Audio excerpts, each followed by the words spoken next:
Then you got the whole cultural thing. You got a black dude who's working in a tattoo shop, which is, dominated by white folks mainly in this part of the country. And there really wasn't too many black tattooers around at all. So it's like you feel like you're the only person. But say I'm into hip hop, I got gold teeth and braids and all this back then, right? But all the tattoo shops are full of bikers, white bikers, or they full of punk rockers, mainly white punk rockers. We're playing some what we gonna call crazy music because we don't identify with it. So there's like a clash of cultures that aren't necessarily identifying with each other, which is the obstacle. Because the tattoo shops, tattooers teach people that they know. They teach people they're cool with. So usually the person you teach is gonna be having a similar culture that you have.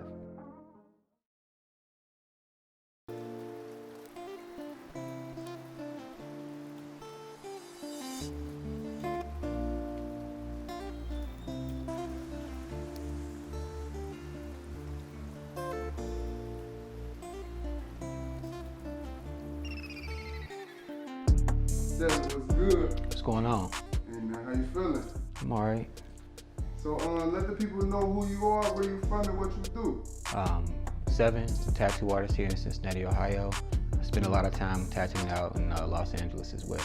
Okay. So let us know what it was like growing up as a kid. Growing up,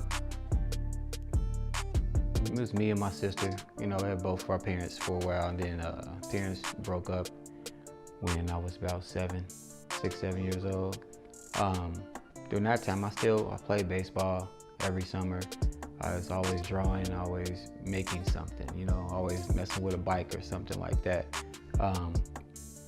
Then, we were always back and forth from my grandmother's or whatnot. Mom would move somewhere, but we'd always be in my grandmother's neighborhood. So that's where I really grew up around a lot of my friends. So spent a lot of time with my friends playing around in the woods, playing in the street, playing baseball, riding bikes, things like that.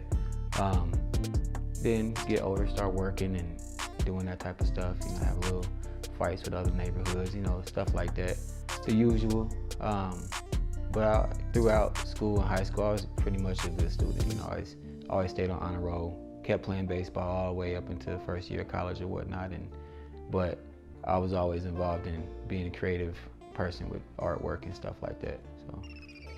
Okay, when did you actually get in tune with your creative side or artistic side? When did you notice it? My earliest memory from a creative side, I was young. I can think back and remember doing stuff with my father. Mainly it was things that involved me and my father making stuff. My first bike, we painted it. We covered the stickers up properly with tape and we spray painted my bicycle, you know what I mean? And even a few years later, we had an art project. So I had to draw like a Converse All-Star, you know what I mean? So my father taught me and helped me do this painting of a Chuck Taylor, stuff like that we always worked on together. Even still, and this is before 10 years old. This is all stuff that's happening between like 4 and 6 years old when I'm doing these things, you know what I mean? But yeah, all my projects with school, when it comes to making something, painting something, building a bike or something, all of that goes back to me spending time with my dad as a young guy, you know what I mean, as a child. So I think that's probably what activated it, if you will, When you got old radios or old toy cars that, used to have radio control, you take them apart because I ain't got the control no more. So I'm always taking stuff apart and tinkering with it, you know what I mean? And just liking to make stuff. I might build anything, try to make a go-kart or something, you know what I mean? And all that type of, that's the kind of kid I was. So it goes back to then. Okay.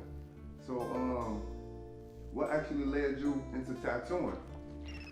Getting tattooed is what led me to initially becoming a tattoo artist, In the beginning, I didn't think that I wanted to be a tattooer.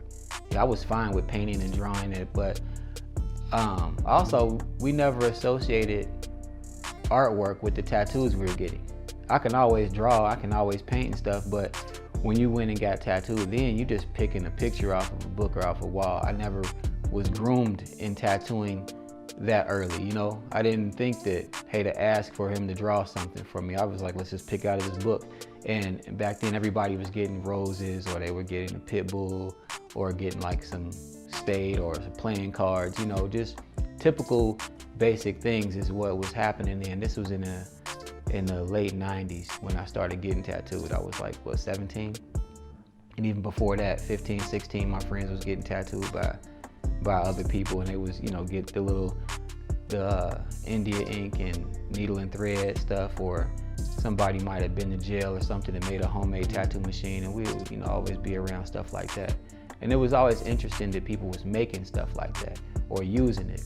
But I just never thought like to even bring the artwork into it for a while. But the guy that used to do my tattoos and my friends' tattoos that I took all these people to, he's like, man, you bring me so much business. He's like, I can't tattoo all these people. And back then, everybody didn't know a tattooer. You know what I mean? It wasn't like it is now at all. But he's like, you should tattoo. You need to be tattooing. I'm like, huh? And I'm like, man, this don't look easy. He's like, well, you'll get used to it. I'm like, well, if the machine moves, the person moves, you know what I mean? The needle moves, everything is moving. I'm used to pencil and paper that sits still unless I'm moving it. So getting used to that, and he's, you know, Jude is his name, Jude, you know, he's just like, you know, you need to be doing this. And after that, then I was interested in doing it.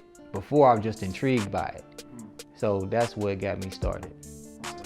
So can you remember the experience, what it was like actually, like on your first tattoo, doing your first tattoo? I mean, the first tattoo that I did it on myself. It was something that took a few minutes, you know. Getting used to all that stuff moving was the thing, and having to stretch the skin. You can't really stretch your own skin. You're trying to tattoo your own arm, is you using one part of your hand like this and then trying to tattoo, because the tattoo I did was right here. But it was, I mean, it wasn't a good tattoo. It's not the worst tattoo, you know what I'm saying? But the first tattoo I did on somebody else was on one of my guy named Ron. And it was a clown, an Insane Clown Posse clown with an R. And you know, he wasn't into the Insane Clown Posse. Like I said, we was just looking for stuff. Right. So we looking through pictures and stuff that's at Jude's house, and we just like, oh, let's do this clown, you know? Yeah. And that's how it was. And that's the only tattoo he has to this day. It's cool. It's an old tattoo. It ain't like the shit or nothing like that, but you know, it's just a little simple tattoo. At this point in time, would you go back and try to, you know, talk him into getting it, you know, retouched up right now? Well, I mean, that was just a vital part of our experience in learning about tattoo culture, or, you know what I mean? We didn't know anything else. You know, it's going back to tell him, I would say no, you know, let that be what it was.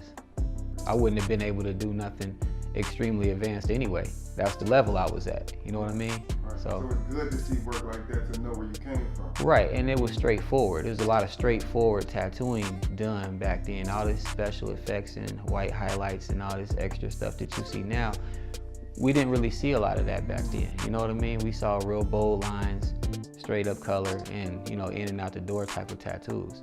So I wouldn't have even known where to start doing something that's really a little bit more intricate. Okay. So could you tell us, like, what does tattoo signify or mean to you? I mean, tattoos don't have to mean anything to me, honestly. The tattoo can be something you just think is pretty, or even if it's not pretty, it might be something that you think is quote unquote hard, you know, or something that you might resonate with spiritually, or just a symbol you like, or something dainty, or something pretty, or just something to have.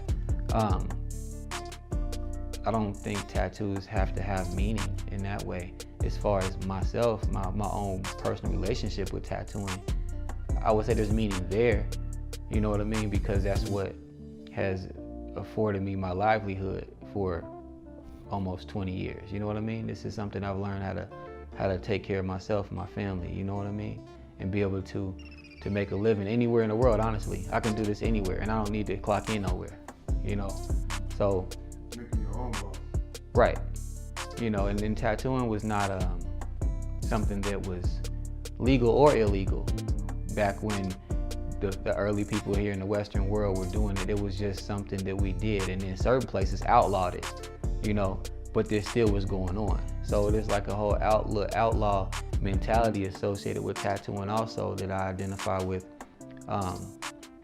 because it's something that's, tattooing essentially is something created by tattooers for our tattooers. It's almost a members only thing. You know what I mean? To get accepted into this, be brought into this, you need another tattooer to vouch for you, to bring you in. Now you got people that are self-taught and stuff like that, but that don't usually always go that far. And a lot of those people, not all, but a lot of those people don't ever meet the mark, you know, when it comes to getting really good at it, when it comes to being accepted among other peers in tattooing and stuff. And, you know, that's where all the meaning is at right there. You know, somebody that's being true to this and those who are not, you know. So, could you let us know some of the struggles or obstacles you had to overcome to get where you at right now? Well, I mean, even when I started tattooing, I never had an official apprenticeship. You know, I learned a lot from Jude, from watching him. And I'm taking people over his house, you know, who knows how many times. I'm watching everything he's doing, to the needles he's putting into the tubes he's using, to sterilizing, to drawing, to making stencils, staying clean, all of that, to actually applying the tattoo, what kind of ink is being used, you know, what kind of ink that I've seen people substitute for, you know, going to the art store, getting Pelican, getting Speedball, getting, you know, the different types of inks, or ordering your supplies or making supplies, all of that type of stuff, you know. But so early on, getting supplies is the first thing. I didn't know where to get a tattoo machine at, you know, so you had to get supplies. You have to be taught properly. Like I said, I learned a lot from Jude, but you could say I had an unofficial apprenticeship, but when it came to other things, everything was based off of memory, because we would lose contact here and there. So I'm having to like go off memory, like what did he do here? How did I do this? And kind of teach myself to a point. My introduction was great, but at a certain extent, I had to teach myself everything, you know. And, you know, so that's learning in that way, where it's the non-traditional way, like kind of a half-assed apprenticeship or whatnot, and then not having anybody. It kind of, it's like shooting yourself in the foot. Now, I didn't have any knowledge of that, you know, but somebody who knows, they should learn and seek an apprenticeship, because when you teach yourself a lot of things, or you've been working on your own, then what happens is the people who own shops or other tattooers, they don't want to risk having somebody who has bad habits that they've developed because they weren't instructed properly. You know what I mean? What kept you, motivated or inspired at your lowest point? Well, sometimes, you know, when it comes to artwork, sometimes your low points inspire you to do artwork. You know, I won't say this is my lowest point, but like last year when the pandemic thing hit, right? So we couldn't work. We had to close the shops down and all that stuff. So I'm like, man, what am I gonna do all day? I like to make stuff. I gotta be busy. I don't want to just not be doing anything. So I just got back into painting. You know, I'd be so busy tattooing and running around with my children and stuff all the time. But I actually had some time now to explore and to be creative without somebody's rules. You know, like when I say rules, I mean a tattoo. A tattoo is a very specific request in most cases. Somebody's like, hey, I want this portrait and I want a crown put on this person and I want the name and I want it to say sunset, sunrise and all this stuff, right? Just to give you a typical person asking for a tattoo, but there's all these rules there. Of course, I can do a good job at that, right? But it's not freedom. I can't just do what I want to do. But when I'm painting, I can decide to use newspaper, I can decide to use newsprint, I can decide to use some glue somewhere, I can use paint, I can use markers, I can use pencils, I can use all these different things, and I can do more abstract work, you know, kind of like the painting behind me. You know, I was able to do my version of things that I wanted to do it how I saw it. And that made me really, really cherish being able to be creative. And now I want to paint all the time, but now we back open. It's like I don't have time to paint no more again. You know what I mean? So it's like sometimes those situations that are unexpected can be motivation to get you to want to do more stuff. You know what I mean? To want to do more and just push harder. Or when I get the chance to do this, I'm gonna do this. When the shop open back up, I'm gonna do this. I didn't change my rules, so you know, all these different things go through your mind when you have a little setback or you have something that kind of puts you on hold a little bit. You know, even I broke both my legs, you know, in 2019 at the same time on my bike. And nah, I was not that time. I wasn't on a dirt bike. I don't ride motorcycles, but I wasn't on my dirt bike. I was on a BMX, a big wheel BMX, a SE. You know, just riding wheelies and stuff like that. But yeah, I had to jump off the bike and I landed on my feet, but I broke both my legs. You know, so at that time I'm in the hospital. I've never been hurt before. I had to have surgery, get metal put in my legs, all kind of stuff, right? I still came to work. Later that same week, after surgery, I came in here. I don't need my legs to tattoo. You know, the power supplies now, you don't even need to use a foot pedal. So I was still tattooing because this is what I do. First, I need to make money. I gotta make money. And then secondly, it's what I enjoy. So, you know, it cut my time out a little bit. I didn't tattoo as much, but I tattooed a lot still, you know, and I just went through it. I feel like nothing was gonna stop me from doing what I like to do or doing what I love to do. So I still came here every day. I didn't care if I caught a Uber. I'm sitting here, you know, moving myself with my hands and then folding the chair up and like here, let the driver put it in the trunk or I'll pull it in the back seat with me. I did whatever I had to do, you know what I mean, to get to work. I did it, made sure it happened. My personal, like really personal, is my artwork. You know, I want to do large scale, elaborate pieces on people, and until I reach that, then I ain't got there yet. That's what I want to do every day. I want to do big pieces, and you know, and I do a lot of big pieces now, but I want to be sought after to do the things that I want to do. You know how you see somebody, they do this or they sell these kind of clothes, you want that specifically. Right. Not that you just want this person, oh, this person sews good, I'm gonna make them sew this outfit, that's my idea. Right. Nah, I want it to be deeper than that. Mm-hmm. Like, I like this dude does skulls all the time, he does roses really well, or you know, he uses waves in his background work or whatnot. I like the style that he pushes. I want him to do my work in his way. That's why I want people to seek me. You know what I mean? That's ultimately my goal, is to do what I do and people be seeking me for that. And then when it comes to my paintings and my artwork, then people seeking my paintings and artwork for the same reason. You know, you don't get to be picky when you buy painting unless you have them do it for you. You gotta buy what's there. You know what I mean? So that's the thing. I want to put more impact, more value on the things that I do, that I produce. Okay. I'm Seven, tattoo artist and painter in Cincinnati, Ohio, and this is what I'm hustling for.